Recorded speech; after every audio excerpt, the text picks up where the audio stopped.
Welcome to Good Clothes, Fair Pay, demanding a living wage for the people who make our clothes around the world.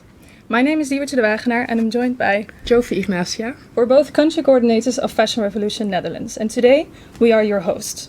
Together with our partners ASN Bank, Fairwear Foundation, Solidaridad and Clean Clothes Campaign, we're working on this Good Clothes, Fair Pay campaign.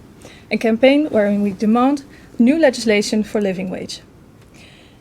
This is an ECI campaign, also called the European Citizen Initiative. It will be launched the 19th of July, so today you get a sneak peek. We're discussing what this ECI is and why we need it in order to demand living wage legislation. We're starting with a small trailer. Yes. So we've shown here the ECI trailer, and it gives a really good explanation of what the ECI is and what the Good Clothes Fair Pay campaign stands for. So let's roll it, please. Wearing good clothes means the people who made them receive fair pay for their work. But right now, most textile and garment workers cannot afford to live in decent housing, eat healthy food, or go to the doctor.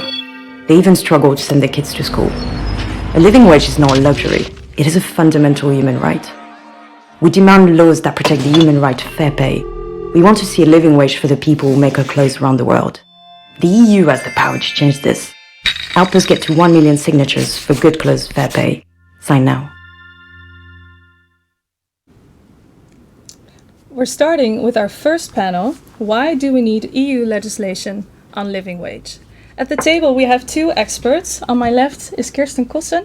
She is Senior Human Rights Advisor of ASN Bank. Welcome. Thank you. Let me start off quickly. Why is a Dutch bank involved in this campaign? Well, good question, because that link is maybe not very clear to everybody. ASN Bank is a sustainable bank. Our mission is to have a positive impact. We promise our clients to do good with their money. And one of the main areas on the topic of human rights is a living wage in the garment sector. And that is because in our investment portfolio, we have 15 major fashion brands. We invest in them, but we also monitor them. We assess them every year, and we have engagement calls with them every year to try to use our leverage to get them to pay a living wage throughout the supply chain. So Wonderful. That's the link we have. Yeah, I think we'll hear much more in the next few minutes.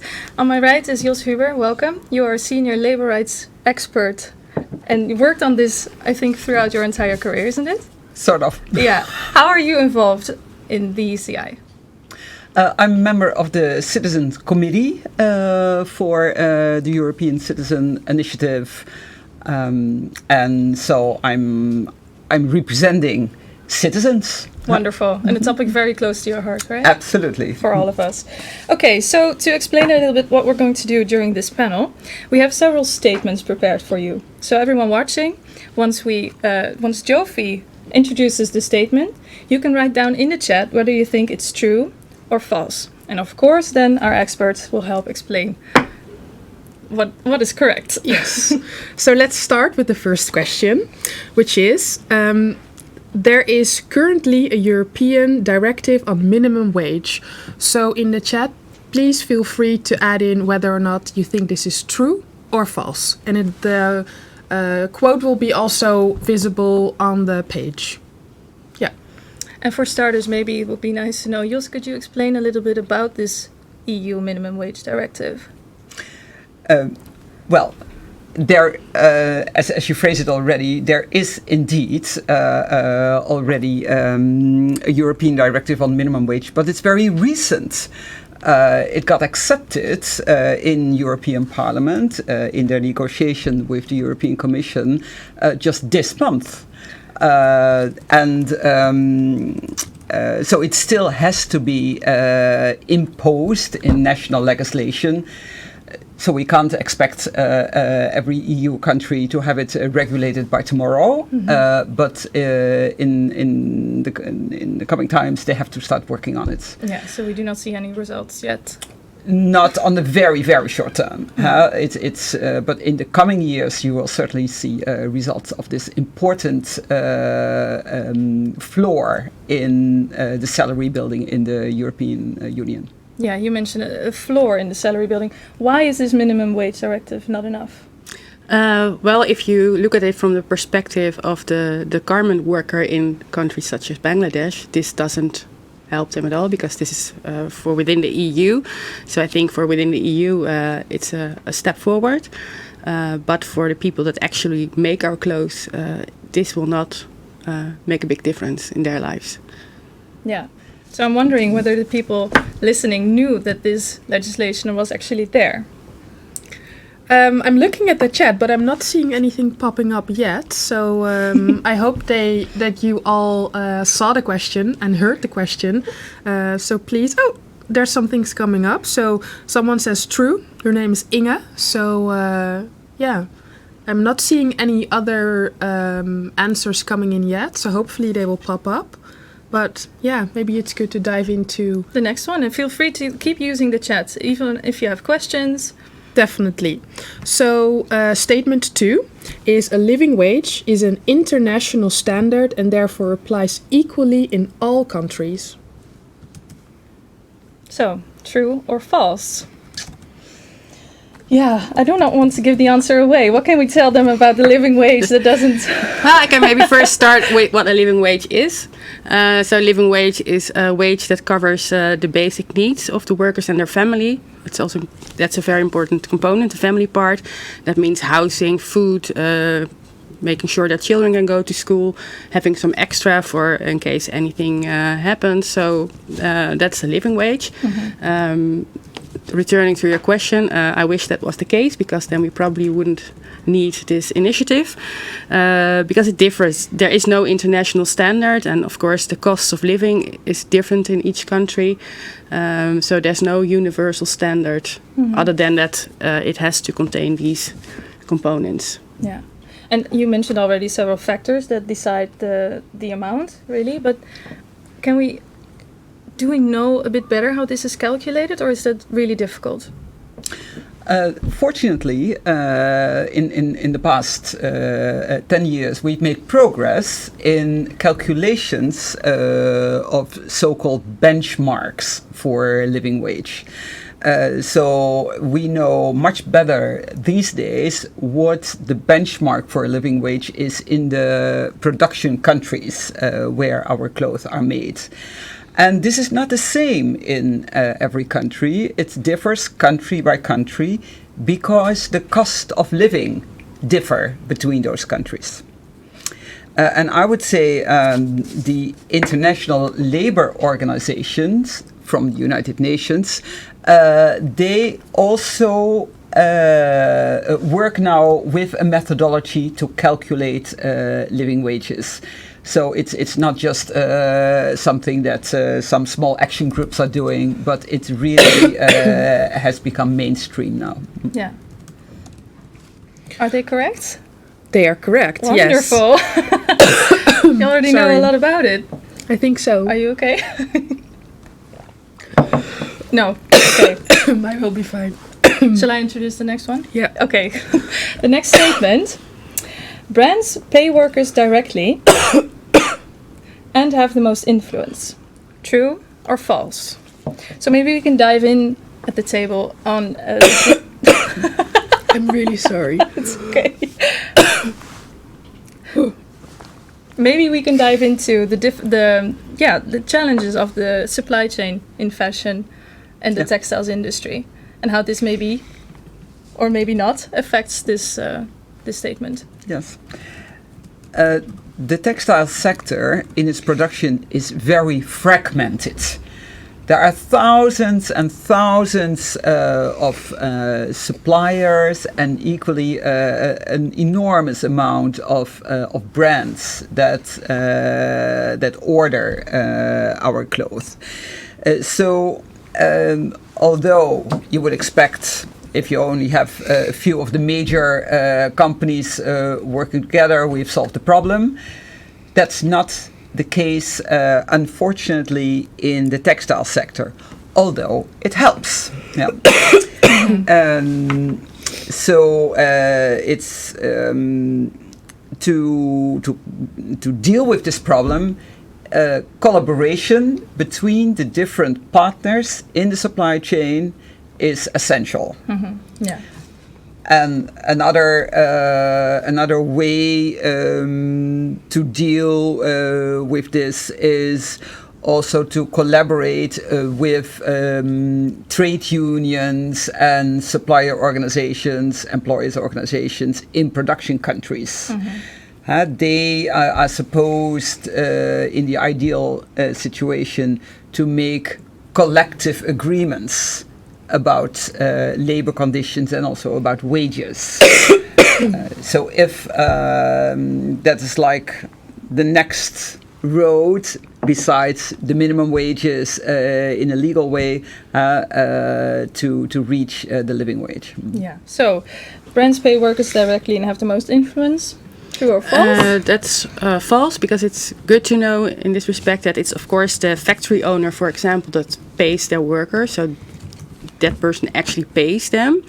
But it's also a bit true in a way, because at the moment the brands do not pay enough to this factory owner. So the factory owner is not able to pay a living wage. So it is the brands that have to make the difference. They have to make sure they pay their supplier enough so they can pay their workers a living wage. And the reason that it's not happening, it was just explained by Jos, because now it is the system now is that you have many different suppliers, so you can really make a choice to have the cheapest, and they compete on that, and that is at the cost of actually the people that make our clothes, which is not fair. Yeah. And the brands are on the more powerful side. So there's an imbalance in the power in the supply chain. So in terms of influence, you both think that quite a lot is with the brands. Yes. Yes. So let's go to question 4. I got my voice back. So the pandemic caused the problems in low wage and working conditions. So what do you think? I already put it in the chat. Is it true or false?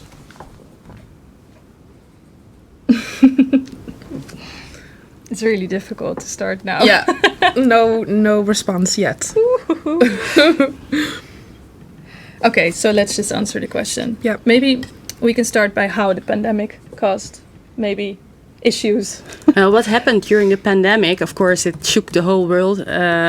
Also the fashion brands, because people were buying far less or different clothes, because everybody was working from home. So they needed another kind of clothing. But what happened, also because of this power imbalance, is that even when a order was already produced, the brands would still cancel them without paying the factory. So many factories were forced to shut down. They had to worldwide, millions of workers were let down without any form of payment for the work that they already did, or like a severance because they were fired. So again, the burden and the main risks were put on the weakest part of this chain. And now what you see, all the brands are getting by very well again. They have recovered, but these millions of workers still have not got their pay, and they're still in really bad circumstances. So the pandemic made even more clear how this imbalance in power works out for the most vulnerable people. Yeah, so we didn't really learn anything from the pandemic in terms of how brands currently treat their workers. Well, it became very clear through the pandemic how dramatic the situation is and can be again. So the pressure both on brands and on the local governments in the production countries is also to build more social security systems. So people that fall sick might have a sickness leave. Or other kinds of unemployment benefits. So that's an issue. And something else that became clear is if people have wages that are so low that they can't make any savings, they are also extra at risk and vulnerable in these situations. Yeah. Thank you. And how, if we look at what living wage can do, how could a living wage improve sustainability? Well, it's like, okay, living wage is one very severe issue in the fashion world. But of course, the whole system is at the moment not sustainable. It is aimed at producing as much as possible so people can buy as much as possible. And making clothes more like a disposable. And in the end, clothing is too cheap. I mean, there's no way that price is a real price. So if you would be able to make sure that all workers get paid a living wage, then you break that system, because then it's no longer, because people don't have to produce, and then there's more. There will be less production, so there will be less waste. So I think it's an important start of making the system more sustainable. And of course, there are other factors that need to be changed. Also, maybe consumer behavior, for example. But a living wage is a very good starting point to slow down the production process and make fewer clothes. Good. Let's go to question 5. I already prepared it before, so I have some answers. So question 5. People will have to pay much more for garments if living wage is paid to workers. So, for example, Irene Maldini says, not necessarily, but if prices go up, especially those in lower price range, that could also have positive environmental effects in taking over consumption. And then Nuala Brown Tracy says, yes, people need to value the skills, and that may make them hold on to their clothes for longer. And then Els and Butger together says false. Workers' wage is a very minor part of total costs. So, interesting. What is your view? There's some truth in both of the answers, yes. in both arguments. Well, it depends on the kind of arrangements that are made in the supply chain. But it's clear that if an employer wants to pay his workers a living wage, this will lead to a higher price. And the next question is, who will take the burden of the higher price? So this could be either maybe partly the producer. It could also be partly the brands, and it can partly be the consumer. And it depends on the kind of arrangements and also a kind of struggle between those different parties who will pay the extra money involved. But somehow the money has to come on the table. Mm-hmm. But should this be part also of the legislation then? Who is going to be responsible for this extra payment? I mean, I think there's a responsibility on the brand to show the kind of agreement that they make about paying this higher price. So more transparency in the way... Absolutely more transparency. Okay, so not necessarily directing who's paying. Do you agree? Yes, but I think also another point is relevant, because I think it's good to put perspective on this, because there was research done by Oxfam, which is an NGO, and from that research it became clear that if a living wage is being paid, a piece of clothing would become 1% more expensive, only 1%.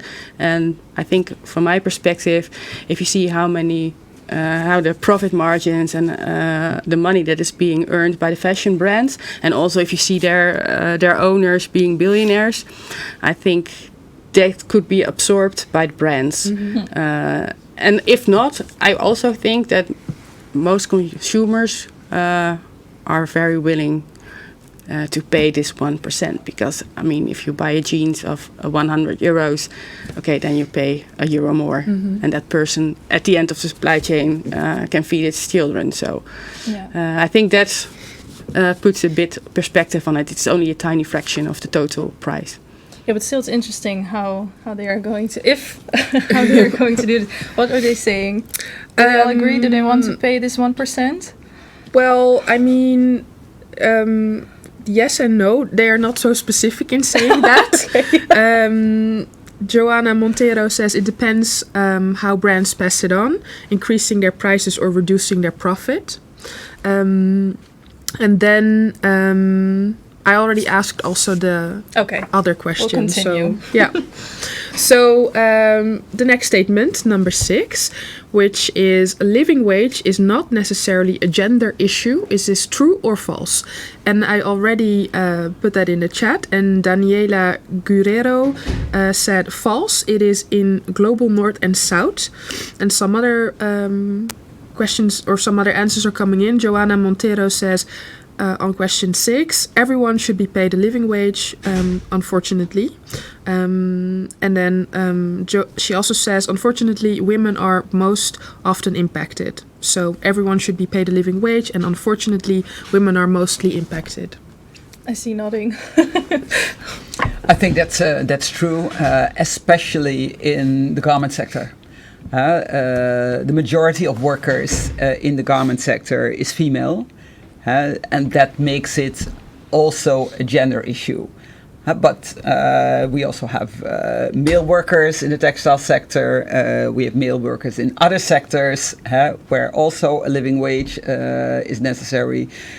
So I would say it's not necessarily a gender issue, but in the textile sector, it's also a gender issue. Mm-hmm.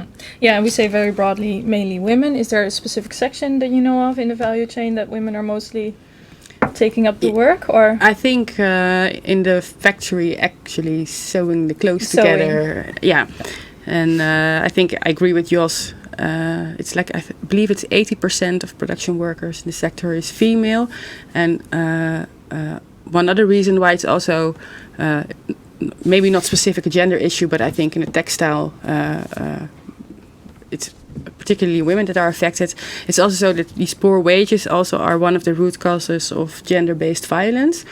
So that's also another consequence of not paying a living wage, and that's also affecting women a lot. So I do think that with this legislation will most affect the lives of women in that supply chain. But of course, also the men need to be paid a living wage, because you also have, for example, migrant workers that are also weaker and more prone to poverty. Yeah. But how does a living wage decrease gender violence? No, not a living wage. The lack of a living wage is the poverty and the stress that it causes, and yeah.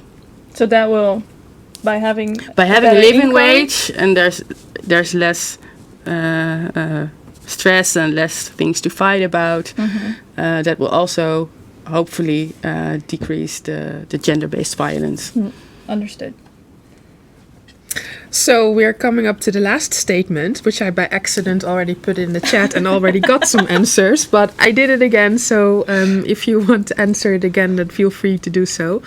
The last statement is, when the ECI is unsuccessful, it will be very difficult to have a lasting impact. True or false? And then I have 3 people that responded with false. No explanation why, but yeah, let's dive into that. Jos, can you give an answer? I would like to give a nuanced answer. I think the ECI is a really important initiative that can make change for the better, absolutely. And only the fact that for a whole year we will be campaigning for this issue and putting the light on the importance of additional legislation in the EU, in the garment sector, on living wages, will have an impact, I think. So even if we would hope, of course we hope we will get this 1 million signatures, but if not, then we will still have campaigned for a whole year. and hopefully this will have raised the awareness among European citizens and consumers about the need for a living wage. Yeah, yeah. And maybe you can explain how an ECI is actually different from a regular petition. Because like a European citizens initiative, if you get the 1 million signatures, the European Commission is obliged to put it on the agenda and to really deal with it, so it becomes very official. And that's different from a normal petition, I think, because the politicians really need to come up with an answer. Yes. Mm-hmm. Yeah. So, but it doesn't mean necessarily that it's directly going to change legislation. Not directly, because then the European Commission has to come up with a proposal, and of course it's the member states that actually have to decide in the parliament. So that's still a long road to go, but I am very optimistic, and also because I do believe that legislation is a very important way, because we've tried for so many years, from governments, from NGOs, from experts, from concerned citizens. Everybody has tried to convince the brands to get their act together and conduct their business in a decent way and make sure that the workers get paid enough, and it hasn't helped. So they do not do it voluntarily, so they really need enforcement. So that's it's sad, because you would want them to have some kind of intrinsic motivation, but most of them don't. And it's also true, because if a few brands do have that motivation, and they will all get everything in order to be able to pay that living wage, then there's still no living wage, because one factory has many different brands, so they all have to make sure they have everything in order, because otherwise, if only one brand acts, there's still no living wage in that factory. So this will help also the willing companies. And you meant, oh, sorry. Yes, and all those companies, they operate in a market environment with market competition. So one brand can do the good thing, but if the other brand is not, this brand can operate with lower costs. And this will make it much more difficult for the willing brands to keep up the good behavior. So therefore, I think we need government interference to moderate those market forces. Yeah, yeah. And you mentioned before we need 1 million signatures for this campaign. Of course, we need you. But who can actually sign this? Actually, signing can only be done by European citizens, because that's how the system works. But of course, if you are a non-EU citizen, please also support us. And my main message is share with everybody, your neighbor, through your social media, everybody, your grandfather, I don't know, everybody that is a EU citizen, and try to get them to sign. Yeah, it's also important, if you are an EU citizen but do not live in the EU, but you are still an EU citizen, then you can sign. So it's the citizenships that counts. Okay, and we'll get back to that, so don't worry if you forget. We'll remind you at the end of this session, of course. Yeah. And I think those were the statements, but maybe you would like to share more from your own perspective, Jos, and of course you as well. Why you feel this is really going to make a change. As we mentioned, a lot of things have been happening in the past, and we have all worked on this, of course, but how are we really going to get there this time? I think this could really lead to cooperation between all parties. I think it's also a clear sign coming from the EU as a market to the production countries that we do care, that European citizens care about the wages of the workers in the production countries. And also their governments will see that the EU is serious about the issue. Yeah, and what about production for America or other The initiative would also apply to brands that are active on the European market. So I think it could have quite some influence Globally, yeah. globally. Thank you. Yeah, and I think it's too because the European Union is it's one of the biggest markets in clothing. So it will really make an impact, I think, and also an influence outside of Europe. I'm very optimistic also because I feel there's much more momentum than, like, let's say 10 years ago, because people are becoming more and more aware, not just in the garment sector, but that the economic system currently, the planet will not survive. So you have climate change and all these social issues. So I think people are more and more aware. So and this actually, because a lot of the time, if you are an individual, you say, okay, I find it very, I don't like it, I don't think it's fair, but I cannot do anything. And now every citizen can actually do something. And together, with the million signatures, then actual change will happen. So I think that's an important message. Yeah. Are there questions from the audience? Not per se a question, but I think some interesting statements from their own. So Tanvir Ahmed is saying, and it's also a race issue, so black and brown women in disproportionate are most affected. And then Daniela Guerrero also saying, in sort of contrast to that, in Portugal the seamstresses receive like 16 euros for producing a blouse. So that's maybe also something we can elaborate on a bit. Well, we started this conversation with talking about the European Directive on Minimum Wages. Yeah. So this would also apply to Portugal. So the Portuguese government will have to make calculations on what a decent minimum wage should be, and then apply it to the workers where the brands buy or take the orders. So that should also have an impact. That's good to know. Are there any final No, things just you want to sign, share? help us, and be part of this movement that actually is going to make a change. And I'm very optimistic. Thank you for being here. And for you? Together we can make it. Wonderful. So Yeah. thank you, Thank you. Kirsten and Thank Jos you for from having the us. steering committee and the citizens committee from our ECI campaign. Now we of course talked about the impact of COVID. We're going to a section that is a short documentary of one of our key partners, Clean Clothes campaign, and it will discuss the long-term impact of not receiving severance pay. And we hear the story of both Siti and Mourni.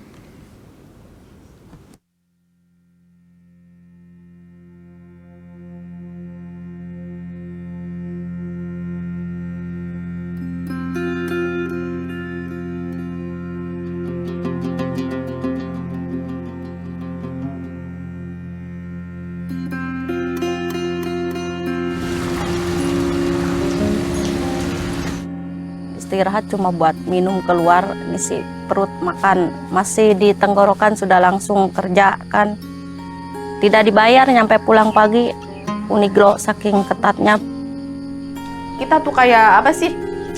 Kalau kata bahasa kasarnya udah kayak binatang gitu.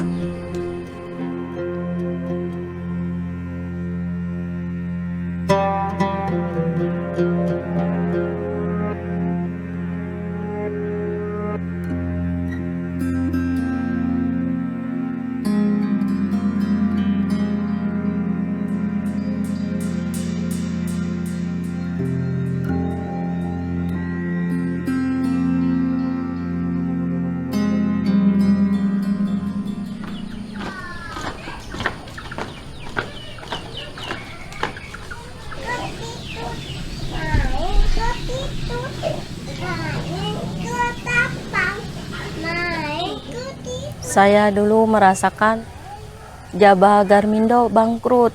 Sudah semrawut pikiran saya. Yang paling pokok utama saya pikirin anak saya kan balita lagi nyusu. Yang paling utama saya biar anak saya tidak nyusu lagi, kasih di botolnya itu yang pahit-pahit kayak jamu gitu. Biar dia stop nyusunya kan. Gak ada duit buat beli susu formulanya. Anak saya yang pertama sampai sekarang ini 10 tahun.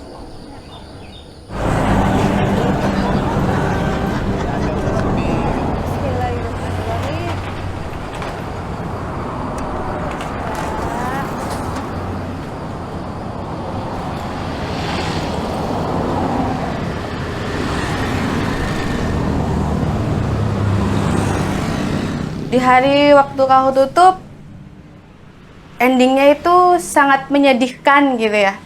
Begitu datang teriak-teriak langsung aja dimarahin suruh keluar. Jadi saya bekerja di Kaho itu nggak sebentar, 11 tahun terhitung. Tetapi si pengusaha tersebut, mereka itu sepertinya tidak ada rasa terima kasih gitu ke kita.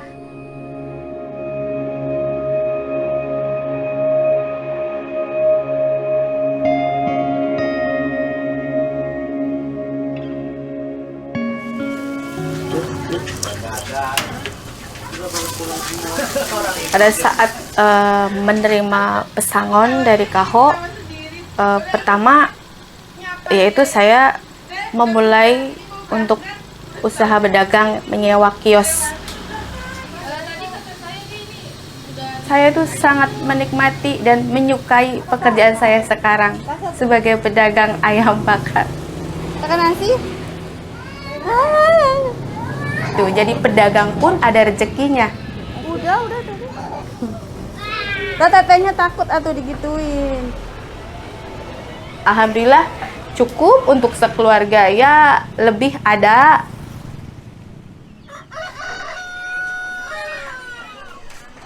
Tidur, katanya mau tidur. Bobo, mau mandi dulu. Mandi. Ntar ya, mama belum beres ya.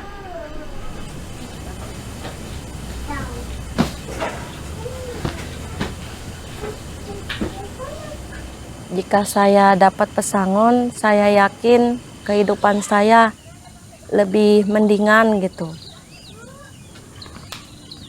Kan asin. Yang penting ada buat nafkah, mencukupi nafkah buat cita-cita anak saya. Kayaknya sama sambal.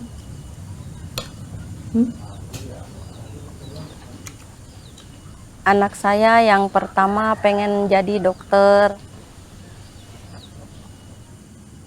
Di PAUD juga suka dapat penghargaan murid yang aktif, yang cerdas, semangat dia.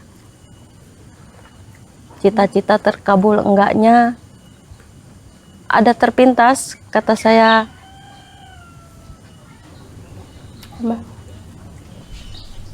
Sekolahnya kapan ulangannya? Gurunya nanyain nggak bayar itu kapan buku? Apa katanya? Nanti bilangin mama belum punya duit. Terus gurunya ngomong apa lagi?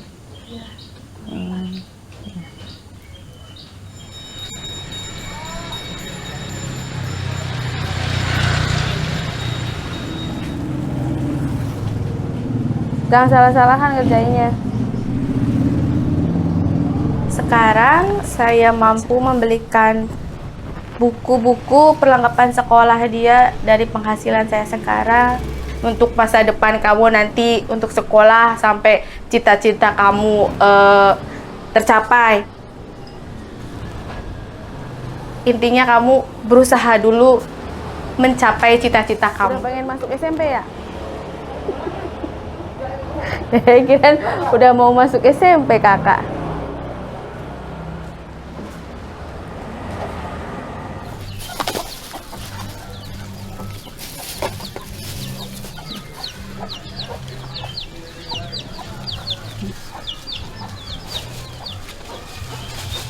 Dari awal saya mulung, prosesnya dikumpulin sampai penuh satu karung.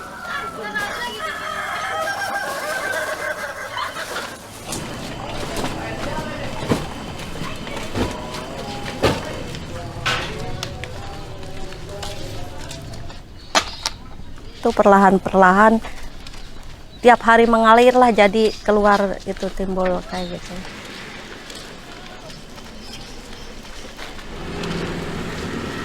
Saya jalan nyari itunya, pemborongnya.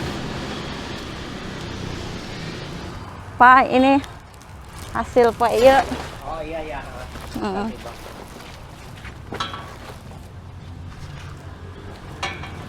Perasaannya pasti tiap orang ini ngapain mulung katanya gitu. Saya nggak malu, harus semangat demi anak saya. Itu perasaan saya. Meli-meli ya belok asin uyah. Bawang atau nuhun ya. Sama. Beas jeung uyah kabeli. Nuhun. Amin. Doakan.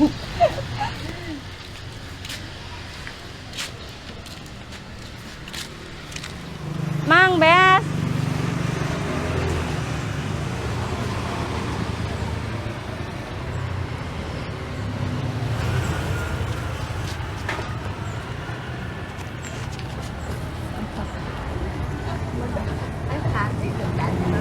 Terima aku naik dulu, pegangnya.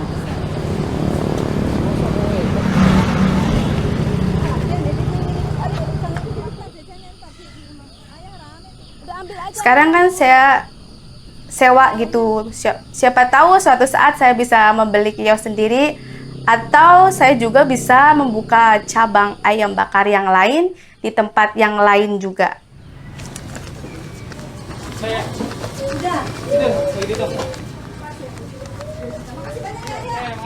Pas, makasih ya. Jangan hanya maksudnya punya warung gitu, tapi pengen punya kayak apa sih, sebuah rumah makan gitulah yang besar dengan banyak menu makanan di situ gitu. Jadi biar bisa membesarkan usaha saya gitu. Terus ini bapaknya yang sambil geprek ya. Satu. Terus masnya pakai buah katanya. Dek, gimana makannya? Di kamar.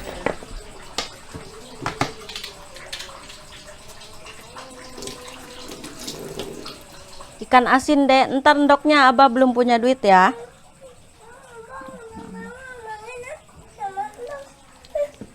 Ntar ndoknya belum punya Mama.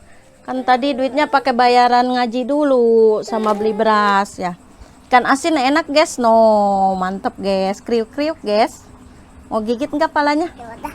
Iya, pintar tuh. Jadi sayang Mama. Oh, sayang cuma tuh Mama. Nama Abah. Oh, sayang Mama, sayang Dedek Abah. Ya. Coba sayang Mama, ciumnya gimana? Pipinya cium. Sebelah doang. Oh, udah. Kalau saya pulang ambil kerompong, rongsokan, Mama sakit kaki, sini pijit. Jauh ya, Ma. Gitu. Iya, buat apa? Nih, Mama dikasih. Oh iya. Bilang apa? Makasih. Sama-sama. Iya, pintar. Ya Allah, harmoniskan rumah tanggaku ya Allah. Harmoniskan keluargaku, harmoniskan.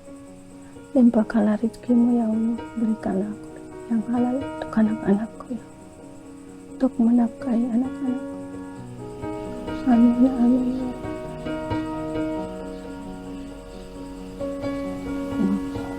Intinya saya tidak sendiri. Saya yakin dengan perjuangan saya dan teman-teman saya, yakin dipenuhi lah sama Uniglo.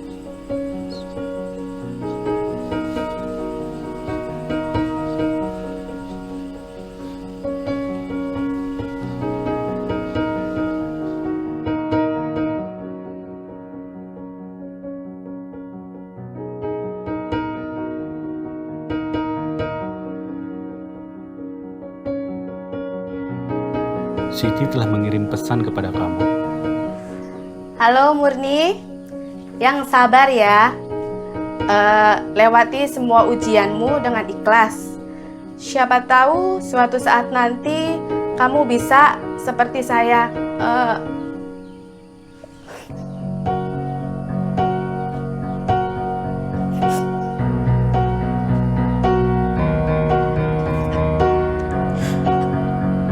Aku yakin kamu bisa melewati ini semua.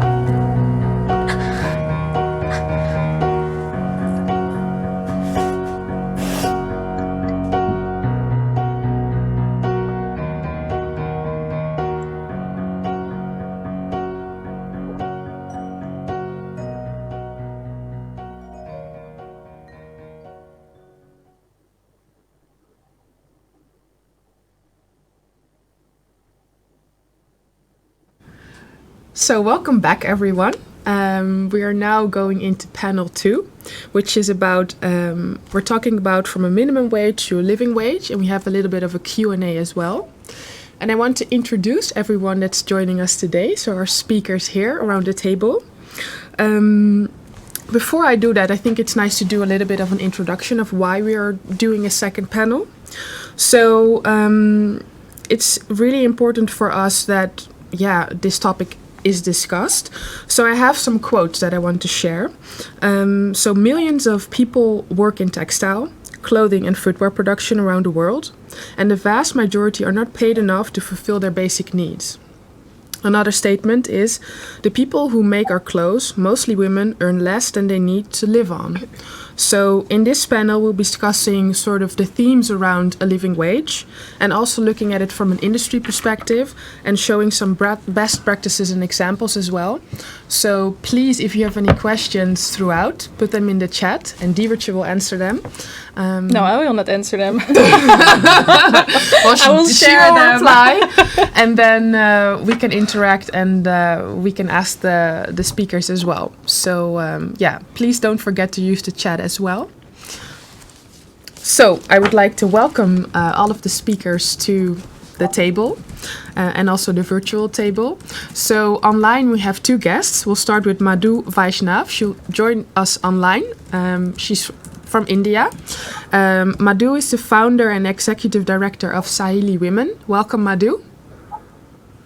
Namaste. Then next we have Zinzi de Brouwer, founder of Studio Palha, which is here at the table. Hi, Zinzi. Hi. Thank you for being here. Thank you for having me. And then additionally online we have Jeanne de Kroon, founder of Zazie Vintage. Welcome, Jeanne. Hello, thank you. Hi.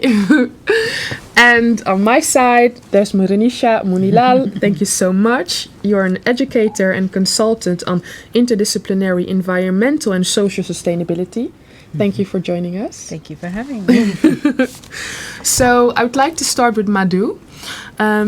So you're the founder of the Saheli Women, which is a non-profit social enterprise female atelier in India, established on fair and inclusive principles, with the aim to create prosperity through livelihood and opportunities. So I have also a question for you, and I think there's an image that goes along with that.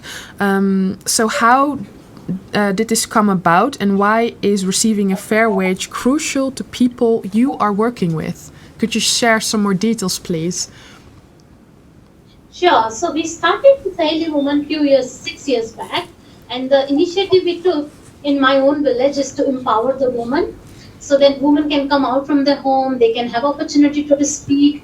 And literally that time I'm from a social welfare background. I didn't have a knowledge of sustainable fashion.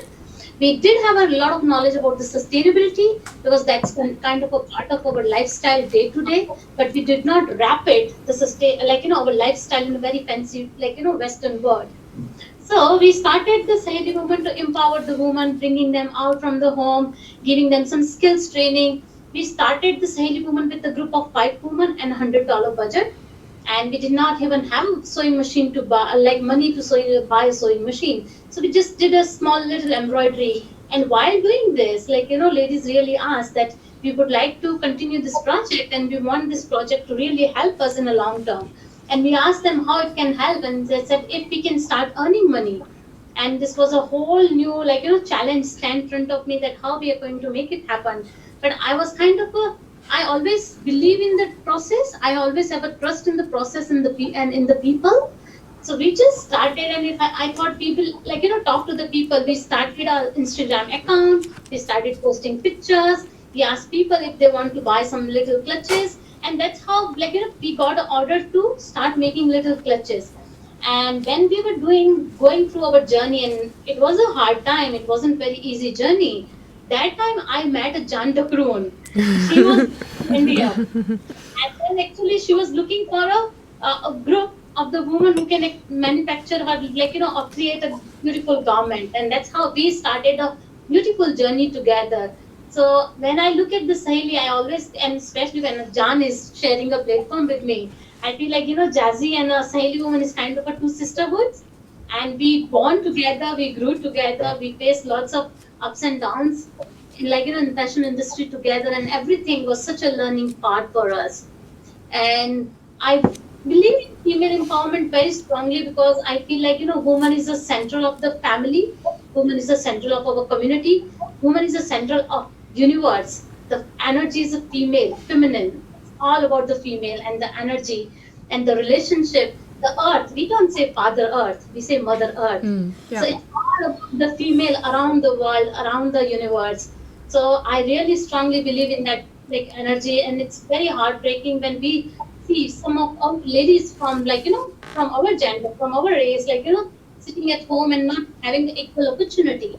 So the Saheli woman is all starting to give them an equal opportunity. And when we started, we asked the woman, what are you going to do with this money? And we have amazing case studies and evidence of proof. And I really do not believe only in a quantitative data. It has to be qualitative. We need to see what quality has brought in the life. And all the ladies who work, their children work child labor.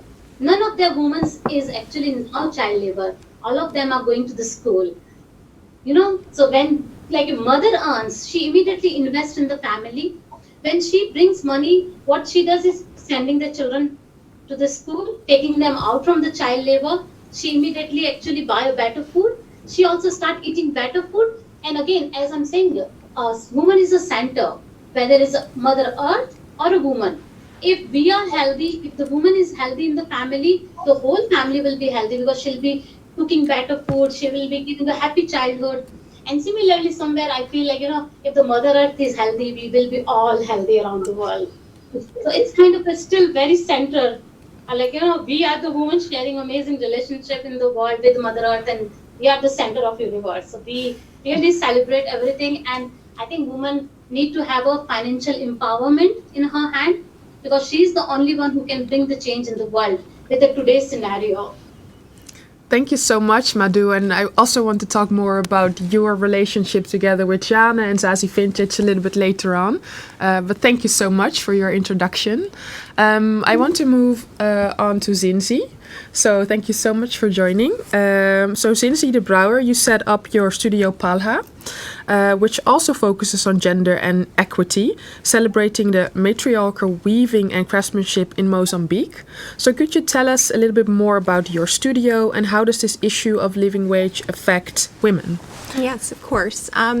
So I started the studio in honor of my ancestral lineage because I was born in Mozambique.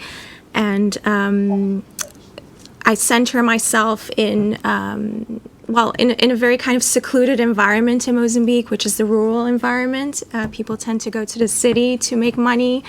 And I was immediately struck by the amazing traditions in weaving and the amount of skill and knowledge that exists there, predominantly amongst women. Yeah. Those are some of the women that we work with. Yeah. Do you want to share it now, or maybe? Yeah, well, you can play it. They're actually singing very beautifully, which is a practice that we do usually when we're weaving. We chant. It's a BIPOC-led community design practice. So I really strive to kind of take their voice and have them be the hosts of what I call design residencies. So over the last 7 years, I've invited designers from outside of Mozambique to come and work with them. And we work a minimum of a month together. It's very intensive and mostly women. And beautiful stories come out of there. So it's very much about knowledge production. In the beginning, it started more as looking at the product as central, and now we really look at the maker as central. Yeah. Yeah, thank you.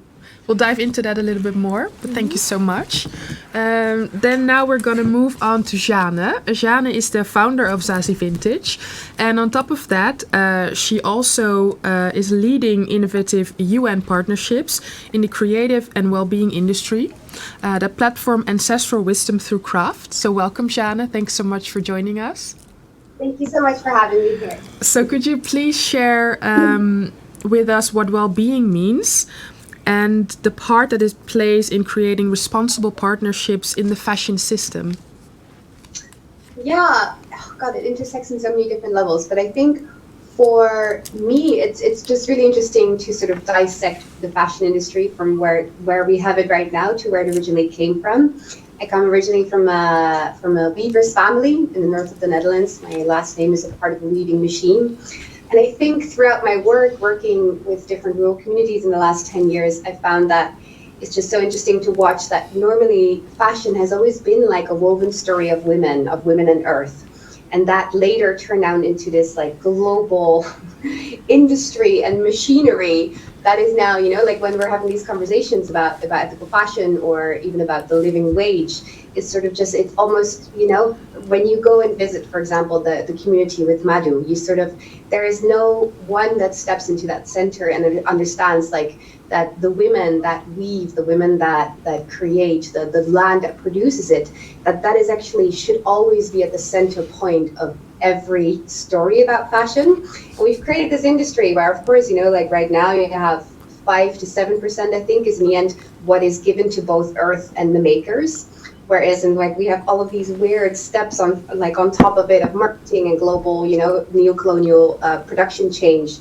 And I think for me, it is really like my big essence in it is to how can we facilitate the connection back to really center and focus the consumers and the fashion industry back to those women and back to those makers, because in the end, I think, you know, like when I go visit Madhu or when I go visit one of the other partners, you see that these are women at the forefront, and they're not just, you know, and I think this is, I've had so many conversations with Madhu about this, you know, ethical fashion is not just, you know, somewhere in a factory where some global north company can feel okay with maybe earning a little bit of a better wage, but you know, these are the superstars that are not just safeguarding their community, they're safeguarding biodiversity, they're safeguarding ancestral craftsmanship, ancestral knowledge, and ancestral wisdom that we, I think, right now need to most learn and listen to in order for us to reevaluate how we connect to this reality. Because I think that is in the end, like, we're not in a climate crisis, we are in a connection crisis. And I think by platforming and centering, and I think this is really what fashion and as an industry can do like no other, because it is, you know, it is like a storytelling industry, to center these stories and to sort of re-enchant the consumer, not just to be like, oh, okay, it's, you know, it's okay to buy this garment because, you know, it ticks boxes of circularity or a certain living or ethical or minimum wage, but really because you want to support the women and the earth that have created it. So I think coming back to the questions, I can talk a long time about all of this. But I think going back to the question, I think, you know, like that is well-being. Like well-being is when it's made in reciprocity, when it's made in co-creation. Like, you know, we've been so accustomed to seeing like the global north designers as like, you know, they're the designers, and like whatever comes after, what all the other parts that played into the creation, we don't value it, we don't see.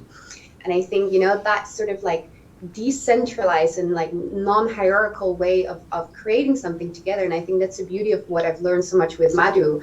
You know, sometimes I came with an idea and it's just like, and Madhu told me like, no, my ladies don't care too much about this. Let's create it like this, you know? And I think this actually makes creativity, and this makes a product. Like every time when we see a product, you know, arrive in Amsterdam, we just like, you know, it symbolizes this long relationship that we've had, these teachings that we've come together as. So yeah, could talk more, but I think that's really what for me well-being is, and where I think the fashion industry should be heading, rather than focusing on ticking off boxes. Yeah. Really, yeah. Thank you so much. And I really loved the thing that you mentioned on that we need to focus more on connections, which I think is really true. And I want to dive into that a little bit more later on because we have time for that. So next to me, I have Mironisha. So you're an educator and consultant on environmental and social sustainability. And you must come across a lot of young people and businesses, of course. So has the topic of fair pay been more prominent these recent years? And what has been helpful in raising the issue of fair pay, for example, with students or businesses alike? I teach, as you know, and what I find very interesting is that, and I think that this is moving quite fast. So what I see definitely in the last 5 years, even students 5 years ago compared to students last year, there's quite a shift, and that shift is really moving towards sustainability. And what I see with students is sometimes they are indeed interested in social sustainability, but it can either be social or environmental sustainability. I think that these two actually go hand in hand. I really indeed agree that it's not about a climate crisis, it's about a connection crisis. I love that, Jana. That's really, you said that beautifully. And I think that what I see with students is that they are actually more connected. So I think one of the drivers for this connection is technology. And I think technology has really helped students understand what the world is like at large. And because of this connection in technology, they are able to actually experience, even if it's online, they're able to experience what is happening, for example, in factories, what is happening to people their own age, what is a reality of somebody their age in India or in Bangkok or in Sydney. It doesn't really matter where, but I think this has actually kind of brought them together. I think this is a driver. I think one of the barriers that they're experiencing is that indeed it is still so far removed from them. So what I notice with students is that it's still, and I'm talking about here in the global north, I think it's still very much theoretical, and it's very much something that they can look at, they can experience online, and they feel bad about it, and then it stops. So one of the barriers to technology also is that it is experienced in that moment, and when that moment is over, that experience stops. And so this is something I feel that we need to find a way to overcome, not just, yes, okay, so we've got this, we've uploaded it, it's on Instagram, it's got 1.1 million likes, and let's move on to the next thing. So these are barriers. So technology, I think, is a driver and a barrier, and I think that it's important to talk about that in terms of social sustainability. Yes. Definitely for the next generation, because this is what they understand, of course. I think that what they understand less is the value of craftsmanship, the value of human interaction. I think they are losing this along the way. But your question is actually about whether there's more talk, whether they realize, should there be fair wages? What is the difference actually between something like a living wage and a minimum wage?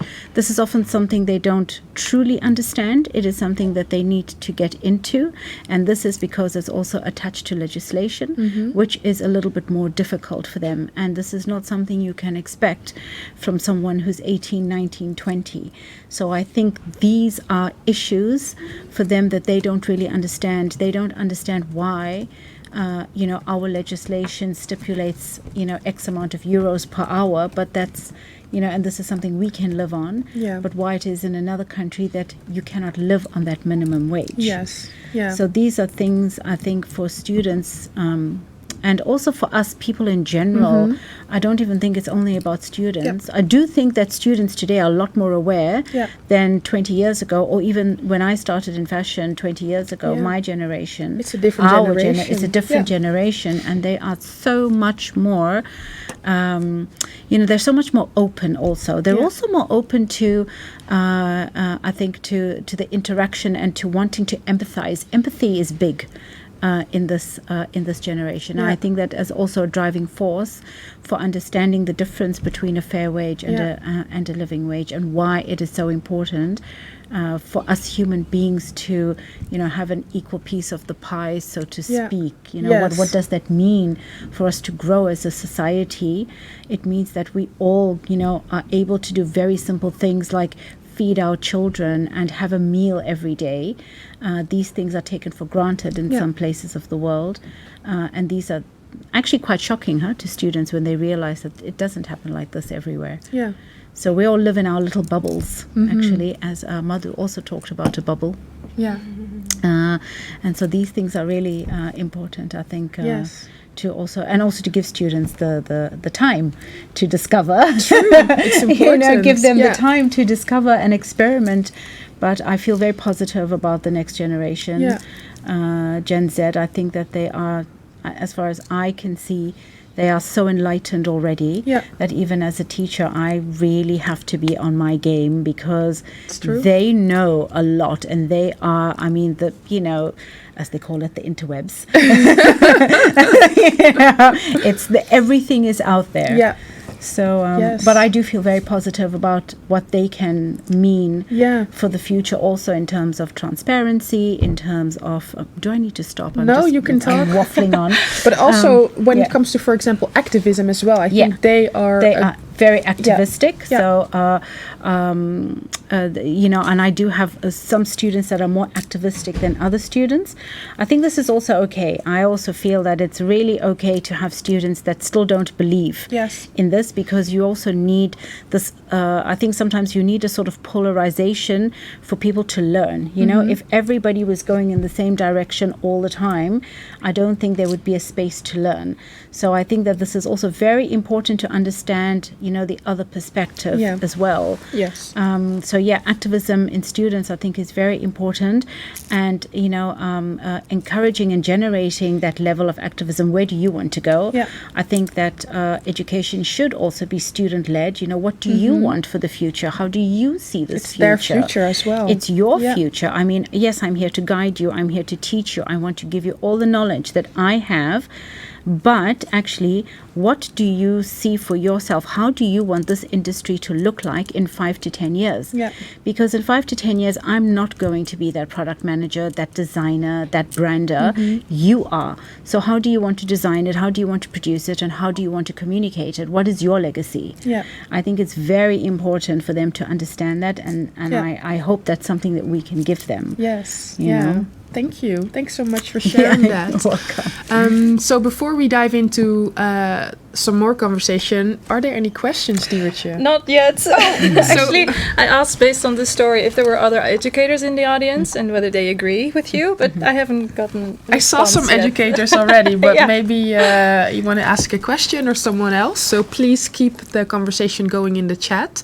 So I think it's nice to dive into the question of, and this goes for everyone. So, how does a living wage make a difference in someone's life?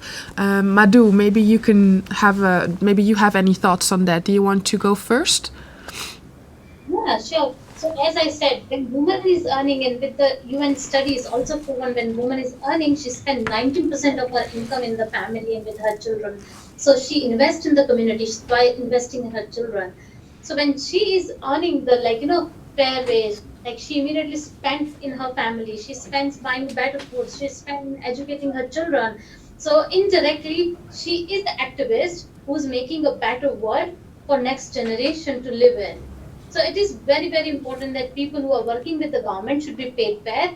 And coming emotionally from my own heart, when I heard this question or when I hear this question, it comes in my mind that why they even think that we should not be paid fair? Why even this thought comes in their mind? Don't we have an equal right to live on the earth like the other side of world people are living like? Don't we have a right to send our children for better education? So this idea itself is so foreign, and translating, I have to translate this question in my head, and then this translation doesn't make any sense. I keep asking myself, why some people think that we should not be paid fair? Why some people the world think that we should get things cheaper, and it doesn't matter who's actually harassed or pay the cost. When the clothes is cheap, the cost is not paid by anyone but the future generation in country like India and Bangladesh, where we spoiling our children's future just to earn the bread and butter. And what we do? We empower our organization on that level that when we get a client and we are not happy with the price, we say immediately no, we are not going to do it. And when I said first time no to the client, I was little scared. I said, oh my God, we have too many ladies, we need to pay salaries and all the expenses. But after saying no, after 2 or 3 days later, I felt very empowered. I felt very happy. So even saying no in the fashion industry is very, very very, very powerful. And I think manufacturers need to learn that saying no, asking people that how someone can even think that we should not be paid fair, like, how we are human and share the same, like, equal rights, human rights, sharing the same earth resources. How someone can think that we should be paid less?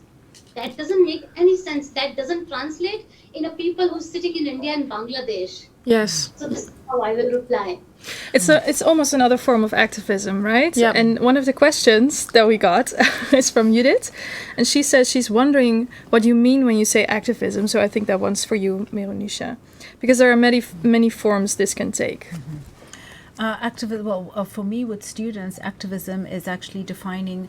It's defining, for example, from an education perspective in sustainability, it is activating for themselves what do they want to learn for the future, how do they see. Activism doesn't necessarily mean that they have to be on the street with placards, Activism can actually be from inside. It can be something like deciding for themselves what kind of curriculum they want to have. It can also be deciding what is it that they want to learn. It can also be things like, for example, is their curriculum, is their education diverse and inclusive enough?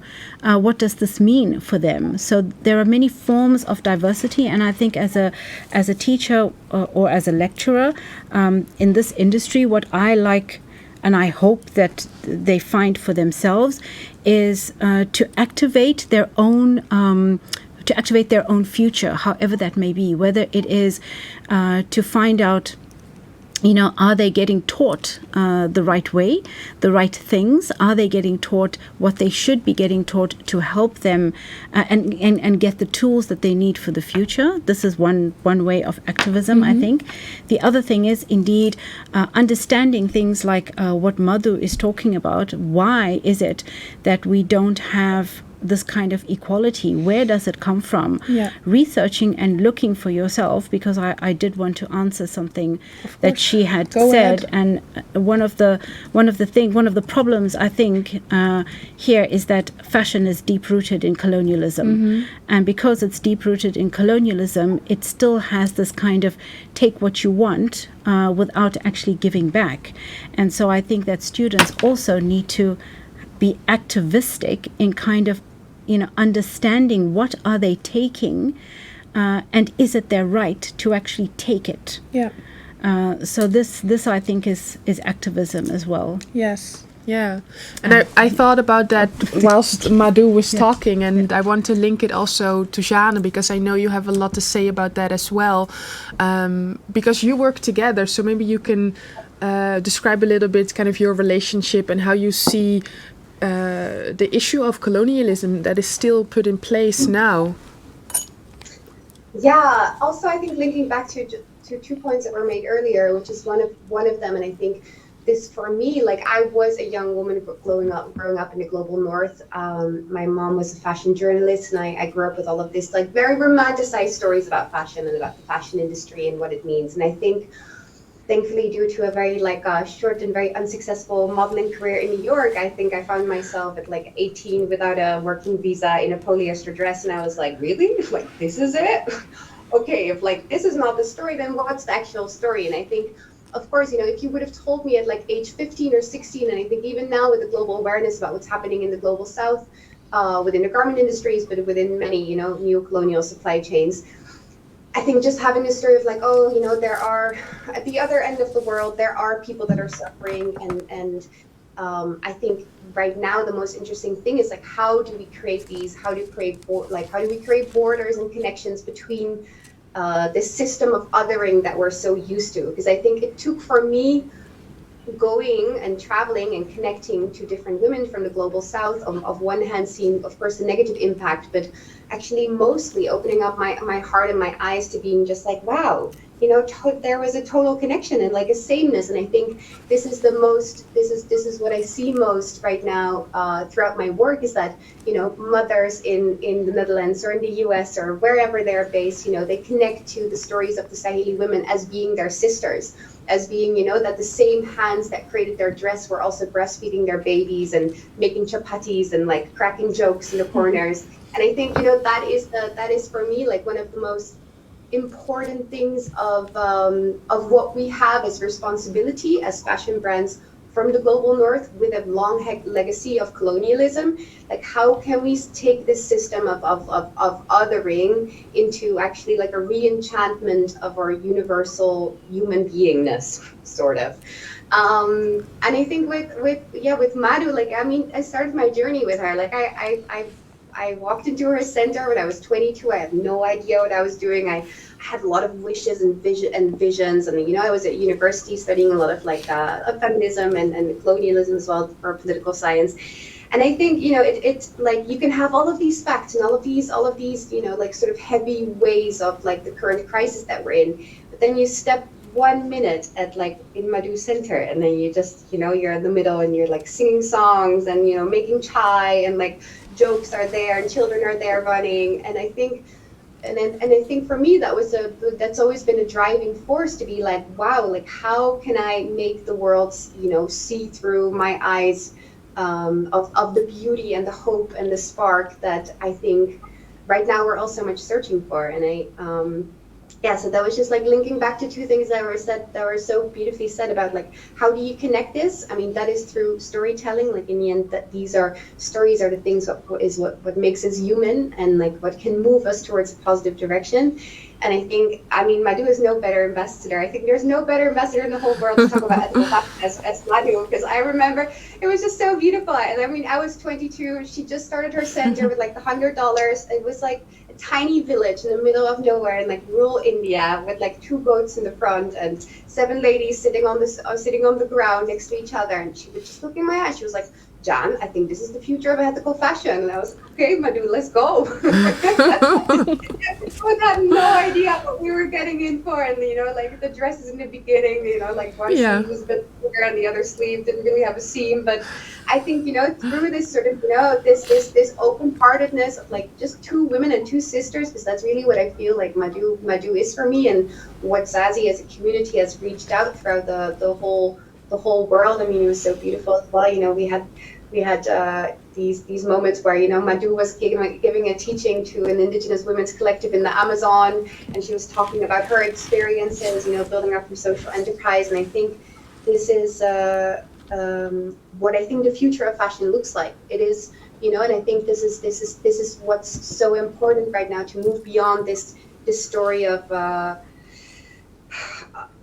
there is the pain and there is the colonial pain, and that has not to be disregarded. But I think it's really by lifting up voices like Madhu that we can, you know, that we can re-enchant to something that, wow, this is what fashion could look like. Like, why am I? Because in the end, you know, this is the thing, like, what we think is most sustainable, it's always like, you know, your mother's scarf, or that one dress you bought on a holiday in like a tiny back alley and you had your first kiss with, or like, you know, I'm having a chicken on my lap right now, but like when she gives me an egg and I'm like, oh my God, you made this, you know, and I have a value to it and a connection to it. And I think this is in the end what is the sustainable revolution, is to, you know, through technology, through the awareness that we have right now, is to really create these stories of connection. That answers the question. Long story, but no, but it's really beautiful how you explain the relationship that you have with Madhu. It's really based on co-creation and trusting each other as well. It goes both ways. So thank you for sharing that with us, because I think that's quite a special story to hear. You don't hear that often in depth, I think. So yeah, thank you so much for sharing that with us. And I want to ask you, Zinzi, about the crafts women that you're working with in Mozambique. How does it work with paying them? And for example, if they want to demand for more pay, how would they just do that? Can they do that? Do they have access to that? Yeah, that's a very good and relevant question. I think it's important to, before answering that question, understand the context of Eastern African artisans and how they live. And before I even started Studio Paya, I did a lot of ethnographic research, and it's still part of our mechanism and our formula, because when we work there and when I bring designers there, we have a lot of time to actually live with the women in their community and kind of grasp what their necessities are and hear from them, you know, what they're lacking. And I think it's so important that when you discuss living wages, that there needs to be an understanding, a local understanding. For instance, we work a lot with the municipality. We have the indigenous traditions where we have to ask permission to the chief of the village. There are ceremonies that are built around us arriving there, when we do the work, when we finish. And when it comes to the women's living wage, I mean, it's I think, in the case of Eastern Africa, and I think I can say this for most indigenous communities, it's really important to not romanticize the post-colonial discourse, because as much as there's so much beauty in these places and so much kind of sacredness, because even the dried leaf that the women work with, it's a sacred leaf, it's a ceremonial plant. It's not only used to be woven with, but it kind of acts like a sage. It cleanses and it heals and it brings together a community. And it's funny because the leaf itself grows so abundantly, it kind of tramples all the other plants. So here it would be considered a weed, but there it's a source of livelihood.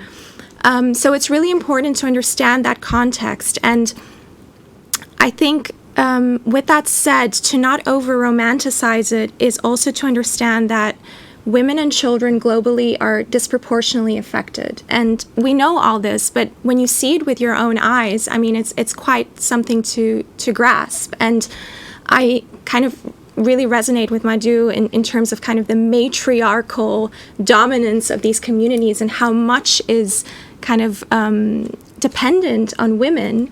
But at the same time, for instance, in Mozambique and in the villages that we work with, women are not in charge of their finances. So they will earn the wage, which we will always agree with prior.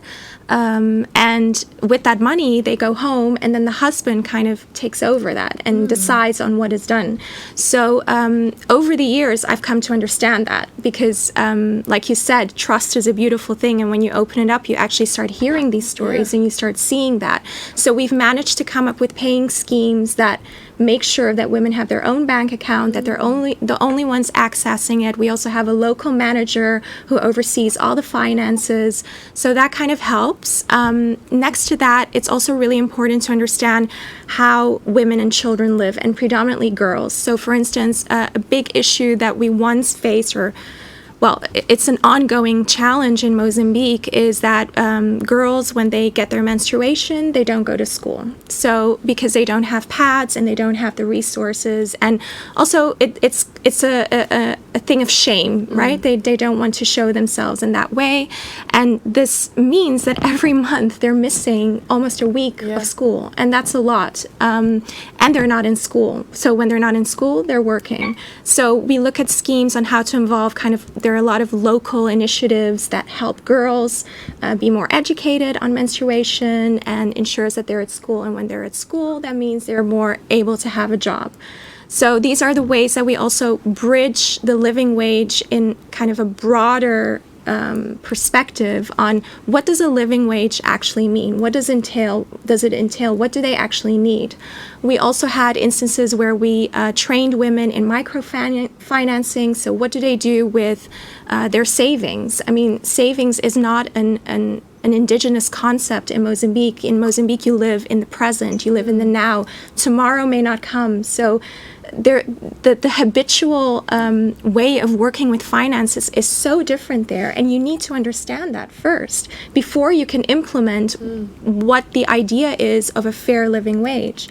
And I think transparency is super important. I've had projects also in Rwanda where we really look at what happens when you apply deep democracy on a salary. So what happens when the salary is known to everybody, and what kind of discussions come up that? And to answer your question, who has a say in that then? Yep. And so in Mozambique, the culture is the last thing you speak about is money. So it's very difficult because sometimes I'm starting, a design residency and we start to approach it, and then I see that they're evading my question because it's such it's also a sign of respect in the Mozambican culture culture that you don't really bridge the talk about money. So we try to create openness in that as well, that it's okay, and it's okay to raise, you know, an opinion of, wait a minute, this is way too much, or sorry, way too little. Of course, will never be way too much, but that would be amazing, by the way. That would be amazing. And then you would never say that. But No, but you know, I think it's important to open the scope of these conversations, because I've really come to understand that it's not always a comfortable process to go through when it comes to finances. Also because there's no empowerment there, right? So I think by giving them more empowerment and kind of autonomy on their money, they also start to feel more the responsibility. Yes. And and I think that's quite beautiful, because I think also in Africa and the African continent, buying is not a transactional thing like we see here in the global north. It's much more relational. It has to do with the social kind of discourse that you have with one another. When you go to a marketplace, when you go to a shop, it's all about, how's your family, how are you doing? Everyone knows each other probably. Everybody knows each other, and if they don't know you, they have a million questions. And so it's a very relational thing, and to understand that is to then understand, how does it work, right? And I think when it comes to living wage in general, and especially treated in this topic, I think human health and ecosystem health and economic well-being cannot be separated. They're all intrinsically together, and they intrinsically affect one another. And I think that is a big challenge for the fashion industry now, because they see it as separate. Yes. Yeah. And that reminds me also a little bit about what you were saying. You just said, well, when someone approaches me and that's not enough, you just say no, and you feel empowered. So you are the voice for the community. Were there other instances where you handled it maybe differently, or you were afraid, or could you share a little bit how you became more empowered by doing so? Yeah, I think I born as a woman, I born in a very traditional community. I changed a lot of scenario for myself. So when I'm working with the woman, I am the woman who's come from them. And I always feel like if I can make change, anyone can make change. So that struggle I have seen in my life, that made me very, very strong. And when you have so much, you're always scared of losing. When you have nothing, you have no fear to lose. So we started with nothing. So there wasn't any fear of losing anything. There was only we, with our own experience, we only get more and more power. And I always feel when we born as a woman, we handle so much. We handle the social responsibility, we handle the body changes in our life, we handle how people see, stares, and there is always parameter. Women should look like this, smile like this, sit like this, and we handle all of those things. We handle our menstrual cycle, we handle our pregnancy. And one of my manager is pregnant, and she's just amazing. This is a fifth pregnancy, and she's superpower. So if ladies can handle all this, I think sustainable fashion is like this for us. It's just a clip. We can easily handle it. Industry has to be hand over to the woman. If we still following the patriotic business, business model and development model, the change would not come. If we follow the feminine model, which is based on the woman and earth, then a change is really not difficult. I can see that happening very, very soon. See these all amazing ladies sitting on the platform. Thank you so much for sharing that. And I want to also ask you, Diewertje, are there any more questions? Yes. Do you see them popping up? No, I didn't see, so that's why I asked. It's a perfect cue. We just got another question. Should quality of life and community health come into the definition of a living wage? Who would like to respond? Well, yeah, I mean, I think that kind of, I made that point earlier, but I think that's incredibly important because, an example, for instance, when I'm in Mozambique and I always try to create a sustainable model with my studio, but it becomes very difficult because also, COVID was a huge factor for the Artisan Association in Mozambique because there were less tourists and less ask. I think the access to healthcare, the access to food, the access to shelter, those are still very kind of real issues at least in my country. And when I'm there, I meet with the women. I mean, we make pharmacy runs, I don't know how many times a week. Some of these women are elderly. They're in their 70s, 60s, and they're ill, they're exhausted, they're tired, their bodies, are broken, and they still have all the stamina, but healthcare is a huge factor. So we end up doing a lot of the time actually going to hospitals, making sure, for instance, a woman was losing her eyesight, so she had to be accompanied throughout those weeks. But I mean, they live in such a secluded village where they don't have direct access to this. So that's such a big basic need that needs to be answered. So yes, it's imperative. And it's imperative to understand that these are the real issues at hand. Yeah. Yeah. Anyone? Yeah, go ahead. Yeah. So when we started in my Bikumpur village, there wasn't any market. It was very little, 2-3 shops. And when we started the female empowerment, now we have 75 ladies in our organization, and then 40 ladies in my own village. So there are 40 families who's thriving and they're getting a stable income every month. During the pandemic, all the men who were working as a migrant, like a labor in cities, they all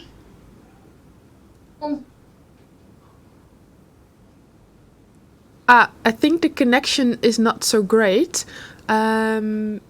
Hopefully we can get you back, Madhu. Jeanne, I think you were also wanting to say something. Yeah, I think I sort of need Madhu for this because I think it was a big point that Cincy made regarding the... Madhu, are you there? Yeah, I'm here. Oh, Okay. yes. Sorry. Continue, please, Madhu. Yeah, so I'm saying when we started the social enterprise in the village, and we see how 40 ladies have become a main earning hand of the family. During the pandemic, when the men who were working as a laborer in the different cities all came back, but ladies were the only one who were actually still earning it, and they become a kind of a boss of the family. Our philosophy of woman becoming the center power became really proven truth in the village, and our ladies were earning during the whole pandemic. They could manage entire health system. Pandemic was a real issue. All of us got sick. But none of the ladies actually had to rely on a government facility because they have such a power, which is called money. So they could immediately buy a health facility for her children, for her husband. And then, pandemic really brought a lot of respect for them because they became a savior of their family. Financially, also in the medical crisis. So I think paying women very well is so important. And see, making a garment is art. Making one garment is really art. It's not a laborer job or worker. So I think calling like a worker or laborer, I can't recognize and connect with this word because I feel we are artists. Yes. We understand so much about the thread, and we understand so much how this thread can convert into textile and how the needle and thread can make a whole garment. So that should be considered as an art skill, and we should be paid as an artist salary. That is so true. That is so well said. Yeah. And I think that this is also something students need to understand, especially here in the global north, that when you are actually working and co-creating with people in other parts of the world, that they deserve just as much respect for the amount of creativity they actually put into a garment. This is something we lack. We really lack, I think, also teaching young people this, that, it used to be that we would just send something off and indeed we would go, oh, well, that's made there. I'm the artist, I'm the designer, and it's just made somewhere else. So I do think that this shift is very important, also part of being activistic, actually. Co-creation, and this is vital in sustainability, actually. There is no sustainability without this co-creation, working together and collaboration. It's the number one driver in sustainability, any kind of sustainability. I think that the emotional value of what is created is you can almost not put a price on that. It's what Madhu says. It's artistry in themselves, and I think it's something we really struggle with in the fashion industry, this relationship between designer and crafter, and how there was a hierarchy created in that. But then when you actually see the amount of time, the amount of dedication, the amount of skill that is put in these products, it's almost, you almost don't want to put a price on it because it's so valuable. Exactly. Yeah. And I see time is running out and we still have so many questions to ask, but I have one question to close off this conversation, and I want to hear from everyone, but really short, like one sentence, otherwise we don't have enough time. So the question is for everyone, and keep it super, super short, one sentence. Please do share a certain dream. Do you share a certain dream or vision with the people that you work with? And what would you help them to achieve? What do you think would help them to achieve it? So Madhu, you first, please. And one sentence, I'm sorry. Equal respect. That's really clear. Yeah. Thanks. Thank you for being so short and concise with your answer. Very clear. Jana, what about you? I think the need for listening, the need for listening and listening to the voices of women and earth. Thank you. Thanks so much. Very clear as well. Yes. Mirunisha. I think in relation to our industry, that is definitely to empower women. Yeah. I think this is vital for the future. Yes. Thank you. Thanks so much. Zinzi. Well, everything that the rest of the ladies said. And in the context of Mozambique, I think it's important that the artisans show the country and that the government recognizes that this is a valid and incredibly important source of local economy and that we should participate globally with it. Yes, yeah. And even having the conversation of demanding a living wage should not even be necessary. Exactly. Of course. So, yeah. One final comment more from the audience is, it's quite long, but I'll keep it short. We have a lot to learn from the South. In Global North, we have lost our ability to engage within the community and relationships. It's from Nuala Brown-Tracy. Yeah, So wow. thank you. Thank you so much. I would like to thank Madhu. Thank you so much for joining us from India. Thank you. Thank you, Jana, as well, for still joining us online. Thank you so much. And then Mirunisha and Zinzi, thank you for being here with us. And thank you so much for joining this very, very important conversation. Thank you for having us. Thank you. So now we're going to move on to our sort of second screening. We're going to share with you a documentary which is called Redress the Future, and that is provided by WaterBear. So WaterBear is a supporting organization of the Good Clothes Fair Pay campaign. They are also featured on the website, so you can have a look. And WaterBear is the first interactive streaming platform dedicated to the future of our planet. So really take a look at that. It's free as well, so that's also nice to know. So as I said, we're going to watch the future of fashion, and we're diving into the first episode, which is Redressing the New.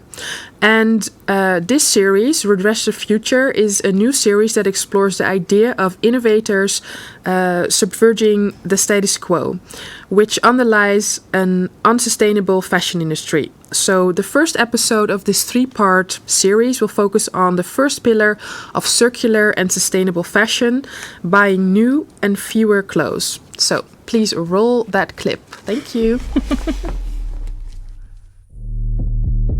The fashion industry has developed an image problem. It used to be when we thought of things that were bad for the environment, it was long-haul flights and diesel cars that sprung to mind. But recently, the world has woken up to the fact that fashion is one of the most polluting industries. And the main reason for that is fast fashion. This lucrative model of producing large quantities of cheap, poor quality clothing is responsible for unsustainable levels of resource consumption, carbon emissions, and waste. So it's about time this harmful trend went out of fashion for good. I'm Michaela Loach, I'm a climate justice activist, and like many of us, I love fashion. It's part of how I express myself and explore my identity. But I also care about the planet, and I don't want the way that I dress to cause harm to it. So in this series, I'm going into the world of fashion to meet the experts, designers, and innovators who are pioneering new models and materials to make a more responsible, less impactful fashion industry. Because let's face it, Our generation is taking on the crisis of all crises, saving the future of our planet. And why shouldn't we be able to save it in style?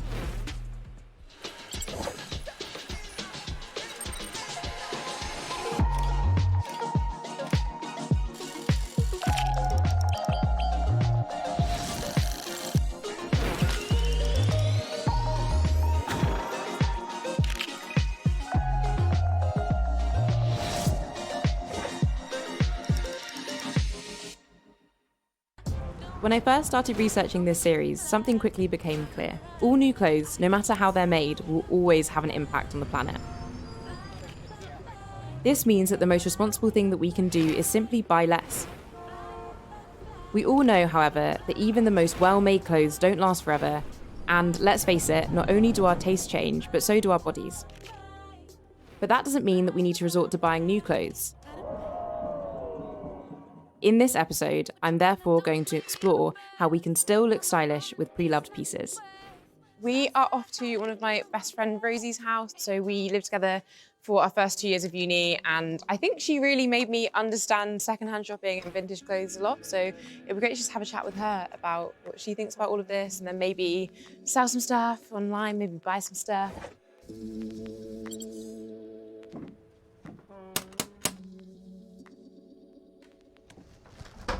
Hello! Oh, so nice to see you. Nice to see you. Like, kind of how fast fashion gets you is telling you that it's going to make you feel better or be better as a person. Do you know what I mean? Like, it'll be like, oh, having a bad day, buy this top and you'll feel better because you look great.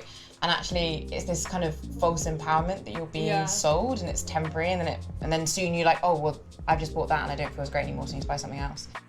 If you're like in a rush and it's cheaper to get something from like a cheap high street brand, I kind of like, I do understand that. Like, you know, I have obviously done that.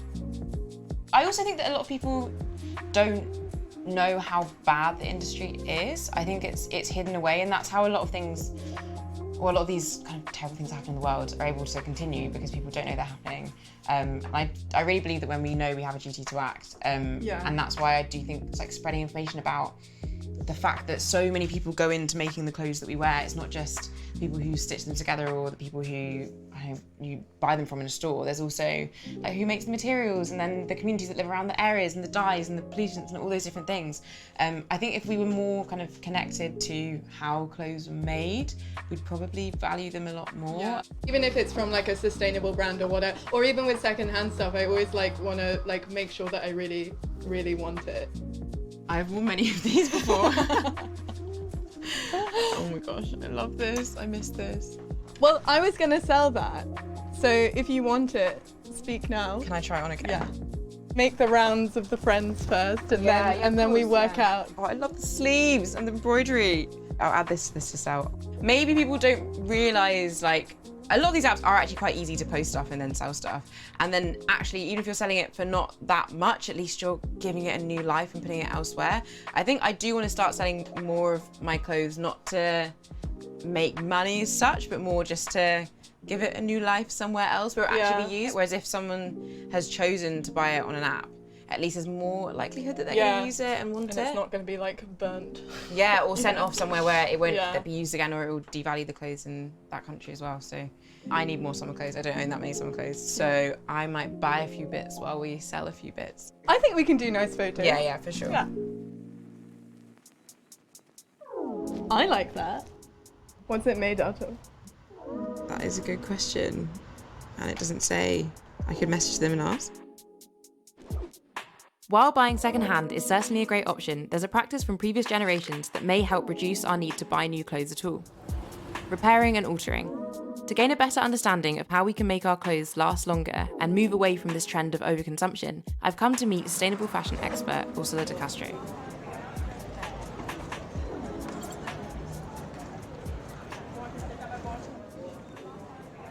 Gentle nuisance is what they're calling it going on here. So a lot of people are stitching, repairing, mending, embroidering, kind of old items of clothing so they can give it a new life. And doing it on the high street, I think probably to raise some awareness about the fact that we should mend our clothes first before buying something new.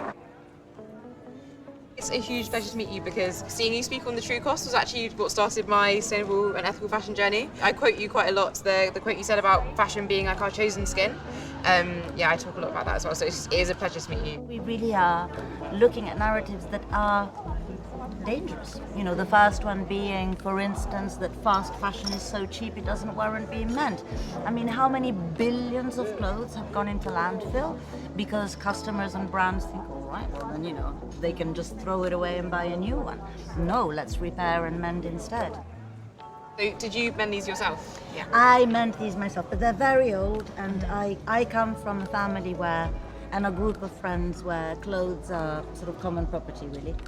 And so, I mean, I'm mending them for me right now, but I mean, you know, God knows how long they'll be in my wardrobe before they migrate to someone else's. Ooh, I love that. What you were saying before about the responsibility for repairs and reparations being of the brand, could you expand a bit more on what that means? Well, you know, the fashion industry has designed itself to be opaque and exploitative for hundreds and hundreds of years. So although my emotions connect with the clothes that I own, so I think about the clothes that I own, I think about longevity, and therefore I repair. And so in many ways, repairing is one first step towards a huge effort that needs to be done by the industry at large. So mending is the last step. Yeah. Once we buy something, we're part of the supply chain. So then it's our responsibility. But the responsibility to produce less, to pay garment workers and all supply chain workers a living wage, to look after the environment and the resources that belong to all of us, that sits firmly with the brands. Yeah. So the way that I see it is that while for us, citizens and customers, it's an opportunity, for the brands, it's a moral obligation. Yeah, and that's a really good distinction, I think, to make. Big, you know, both words start with an O, but between opportunity and obligation, there's an abyss.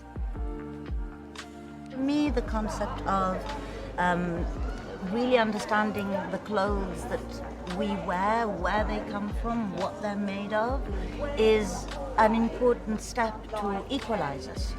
People can get involved in this really accessibly because pretty much anyone can mend things, and it's not as expensive as maybe some other kind of solutions. So what do you think about accessibility in fashion and how to make kind of ethical fashion and sustainable fashion more accessible to everyone? Well, mending in itself is not that accessible at the minute. I mean, it used to be, but it has to be as part of, you know, society's responsibility to bring it back. This is why I say I want to see mending stations, cheap mending stations. Yeah. You make cheap clothes in beyond abundance. Their responsibility is to think about longevity. So it shouldn't even be sustainable fashion and fashion. It should be fashion and unsustainable fashion. Exactly.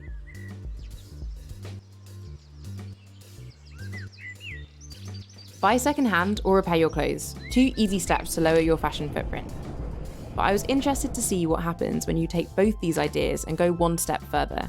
So I've come to Greater Goods in North London to see some of the exciting things that Jameis Taylor is doing with old outerwear. Oh wow! This is a space where I make things. I kind of like deconstruct all the jackets and harvest all the components. So where do you get the jackets that you make everything from? Initially it started off with like a lot of sourcing online, just scouring around trying to find deals online for damaged product. Yeah. So I'd go online, type in damaged jackets, damaged trousers, and you'll find like a huge list of like cheap garments really. Often like these are harness bags where like full body harnesses go into, and there's a company that just like discard all of them. So my friend picked it up for me, like he's given me all these, and from this I've made like chalk bags for like rock climbing. So all these black components are the harness bags, the outer is jackets, and the inside's old fleece. So this is a product that's like almost, I'd say 99% just old products. When you're making something new, are you kind of inspired by the garment that existed beforehand, or do you try and just be quite creative with it? It varies, but I always like to have some kind of DNA from the original product. I think if you get a product and strip it down so much that you can't tell it was an old product, it kind of loses that narrative of its like previous like form. It really varies. I work a lot of jackets and they always have so many cool details, so I always try to incorporate that. And this kind of stuff is like, you can't really hide the damage and marks and stains, the corroded zip. I love that you make something out of it though. You take what, like, the kind of stuff that would make it maybe not wearable, but make it into something kind of creative. I've always loved the imperfections and stuff. Often there's areas of the jacket or trousers that are pretty good still. It is just like plastic. If this just gets put into like landfill, it's not the most ideal fabric. So this is kind of like something I want to keep making from, you know, because it is a really durable fabric, which often means it's not the best for the environment in that aspect. But quite practical for use, I guess. Exactly, it's things. functional, Yeah. you know, so if I can put it back into use, that's probably the best way to make use of these kind of fabrics. Cool, let's grab these. Can I give it a go? Hell yeah, definitely. You're gonna have to teach me though, because I have not sewn in such a long time. It's super simple. Hey, there we go. It's not very straight, but Who cares, it's all good. it'll do. So we've got a decent straight cut edge there. And then we're going to do a 1 centimeter seam allowance. So there has a 1 on the needle plate. What do you see for the future of fashion and sustainable fashion? I think it will definitely grow.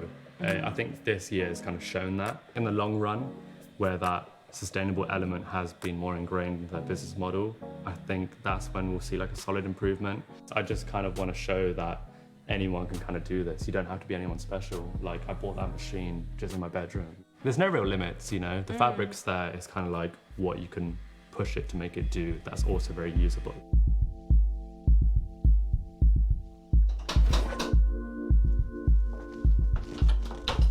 Hello. Hey. Come on Nice to see you in. again. Yeah. You. Me. What have you got there? Skirt. Nice. I think it's lovely. Yeah. Those are actually really Yeah, nice. these are actually really nice. Should we try this stuff on? Have a little fashion show. There's no doubt fashion has some big problems to tackle, and while big brands have a huge responsibility to change their ways, and we should all be putting pressure on them to do so, as individuals we can also do our part. By shopping secondhand from the variety of new businesses that now exist, repairing the clothes we already own, and looking for products that use recycled or upcycled materials, we can all dress well whilst reducing our impact on the planet. In the next episode, I'll be meeting designers working on the cutting edge of responsible fashion to get an insight into how we can all start dressing with a little more style and a lot less waste.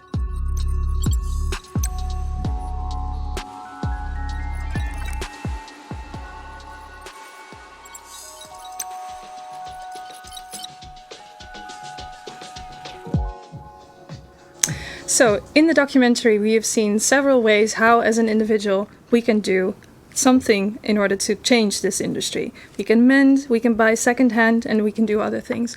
But of course, we want you to join our Good Clothes Fair Pay campaign. We will launch this in the EU on the 19th of July, and we're aiming for 1 million signatures throughout the year.